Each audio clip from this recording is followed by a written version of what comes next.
je vais vous montrer quelques transformations. Transformer quoi?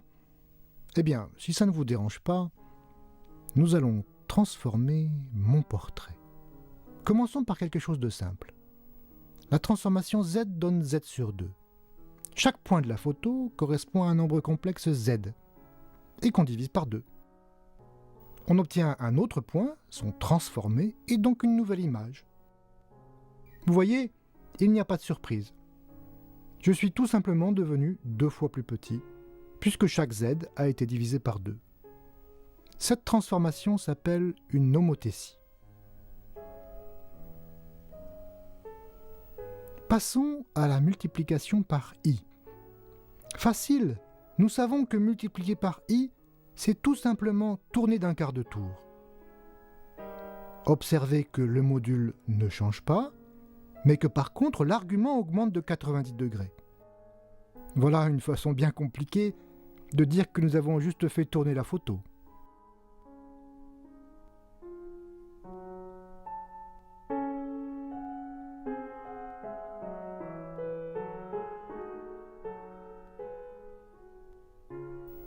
Allez, un peu plus compliqué. La multiplication par 1 plus i. Regardez le nombre complexe 1 plus i. Il correspond au point d'abscisse 1 et d'ordonnée 1. Son argument est de 45 degrés et son module de racine carrée de 2, d'après le théorème de Pythagore. Multiplier par 1 plus i, c'est donc d'une part multiplier le module par racine de 2 et d'autre part ajouter 45 degrés à l'argument. En clair, il faut combiner une homothétie et une rotation. On appelle cela une similitude.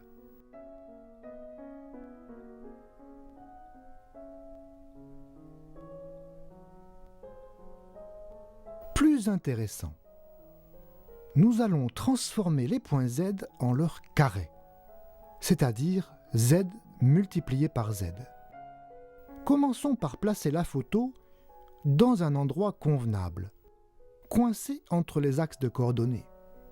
Ensuite, je fais un petit zoom, car le passage au carré va beaucoup dilater les choses. Et j'ai besoin d'un peu d'espace pour vous montrer tout ça. Voilà. Maintenant, nous pouvons transformer la photo progressivement. Remarquez que l'argument de Z au carré, c'est 2 fois l'argument de Z. Si bien que l'angle droit, qui est le coin inférieur gauche de la photo, est doublé par notre transformation. Il devient un angle plat. Je place la photo à un autre endroit. Et nous allons encore observer la même transformation Z au carré. Vous allez encore constater le doublement des arguments. Regardez par exemple mon index. Avant transformation, son argument était à peu près à 45 degrés. Et après la transformation, il est à la verticale, à 90 degrés. Mais vous pouvez aussi remarquer que les modules sont élevés au carré.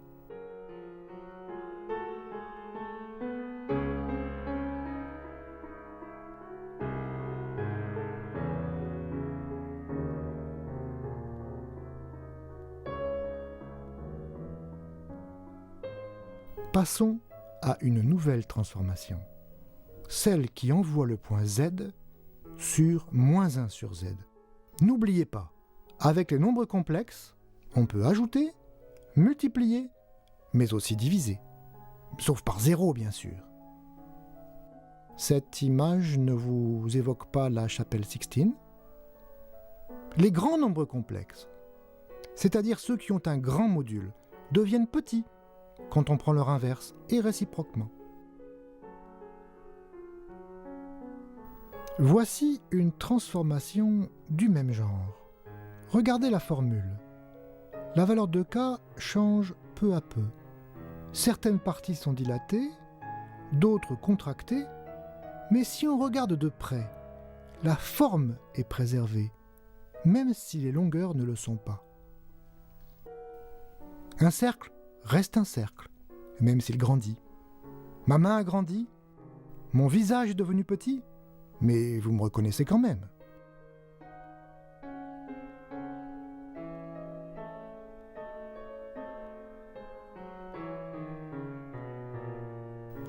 encore une transformation, encore plus compliquée.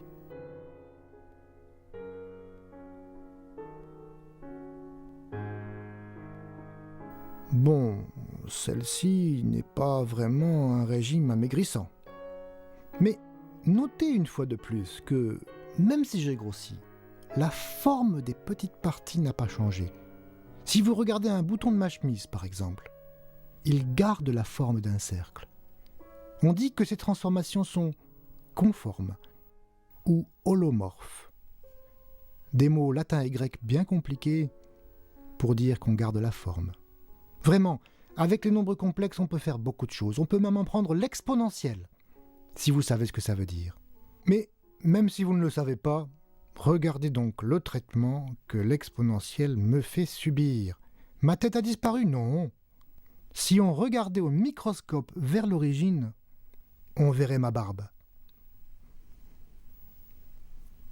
Maintenant que vous savez ce que sont les nombres complexes et que vous avez vu quelques transformations, je vais vous expliquer l'une des choses que j'ai étudiées de très près. Vous voyez ici un certain nombre de points.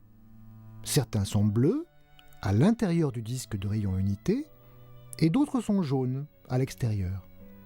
Appliquons la transformation z au carré plusieurs fois de suite, et observons le résultat. Vous voyez que les points bleus restent à l'intérieur du disque, et que les points jaunes, au contraire, s'en éloignent, et sortent même de l'écran. On dit que le disque bleu est l'ensemble de Julia rempli de la transformation z donne z carré. Les points situés à l'extérieur de l'ensemble de Julia partent à l'infini, si on répète indéfiniment la transformation. Mais on peut jouer à ce jeu avec d'autres transformations, comme par exemple celle de la forme z carré plus c, où c est un nombre complexe de notre choix. Pour chaque nombre c, on a donc un ensemble de Julia dont la forme varie quand c varie. Voici quelques exemples.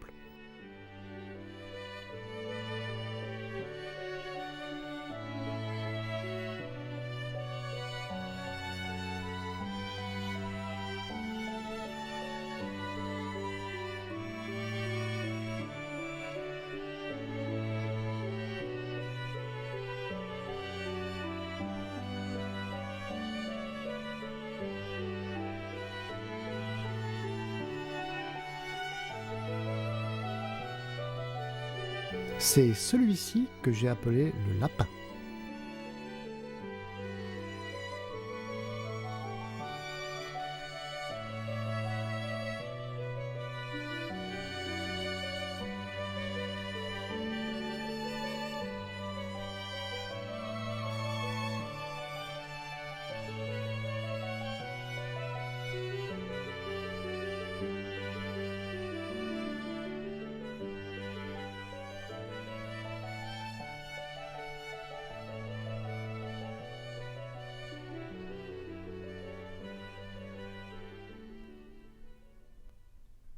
Pour bien comprendre comment ces formes varient, je vous montre deux choses en même temps.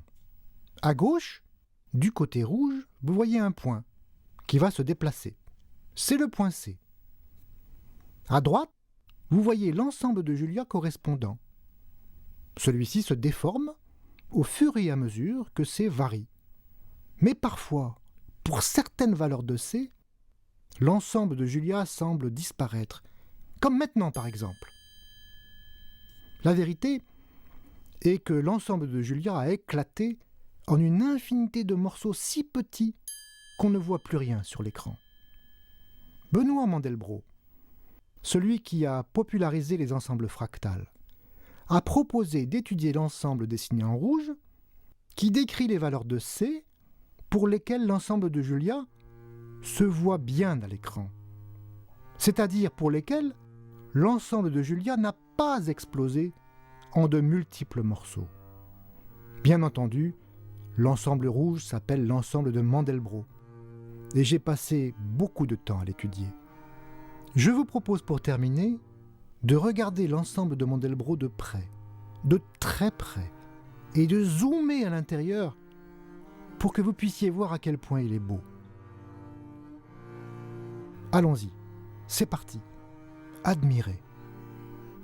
Pour une fois, je ne vous explique pas tout. Imaginez l'ensemble de Mandelbrot comme une île noire, entourée par une mer tropicale dont vous voyez les fonds sous-marins.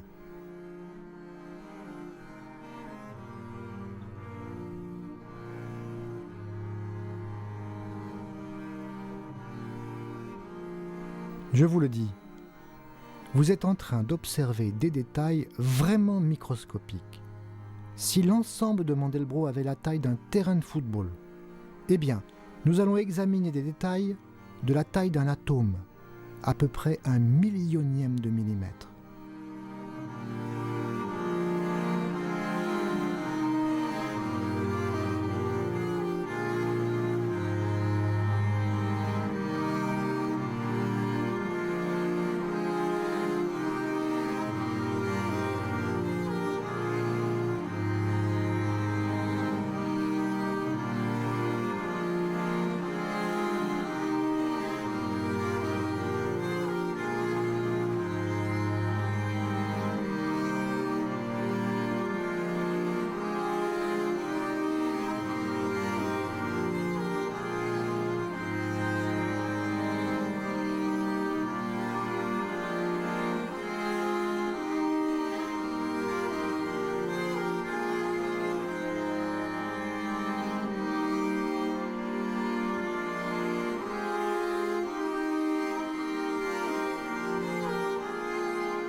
Vous vous demandez peut-être pourquoi je me suis intéressé à tout ça.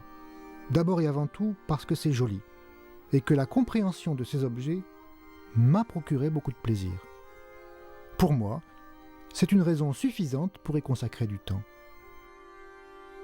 Mais aussi parce que dans ces transformations qui paraissent si simples, il y a comme l'essence de ce qu'est le chaos, si important dans la science d'aujourd'hui. Des choses simples engendrent des structures riches. Étudier des phénomènes compliqués, dans leur incarnation la plus simple possible, c'est souvent ça le rôle du mathématicien.